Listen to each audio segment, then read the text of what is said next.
അവന്റെ നോട്ടം ദയനീയമായിരുന്നില്ല. അത് എല്ലാം അറിയുന്നത് പോലെയുള്ള ആഴമേറിയ വല്ലാത്തൊരു പരിചയം തോന്നുന്ന നോട്ടമായിരുന്നു. ലിയ ഭയന്ന് വേഗത്തിൽ നടന്നു നീങ്ങി. എന്നാൽ ആ മൂല തിരിയുമ്പോൾ വളരെ പതുക്കെ പരുക്കൻ ശബ്ദത്തിലുള്ള ഒരു മന്ത്രം പോലെ എന്തോ ഒന്ന് അവൾ കേട്ടു. ആ നാണയം നഷ്ടപ്പെടുത്തരുത്. അവൾ മരവിച്ചുപോയി തിരിഞ്ഞു നോക്കി. ആ മനുഷ്യൻ തല കുനിച്ച് അനങ്ങാതെ അവിടെ തന്നെ ഇരിക്കുന്നുണ്ടായിരുന്നു. എന്ത് നാണയം? അവൾ ചിന്തിച്ചു.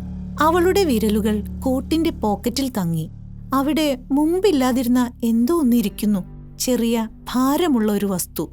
അവൾ അത് പുറത്തെടുത്തു. അതൊരു പഴയ പിച്ചള നാണയമായിരുന്നു. അതിൽ അവൾക്ക് അപരിചിതമായ ഒരു ചിഹ്നം കൊത്തിയിരുന്നു. ഒരു കണ്ണിനു ചുറ്റും സൂര്യരശ്മികൾ. തെരുവ് വിളക്കിന്റെ വെളിച്ചത്തിൽ അത് പുതുതായി നിർമ്മിച്ചതുപോലെ തിളങ്ങി.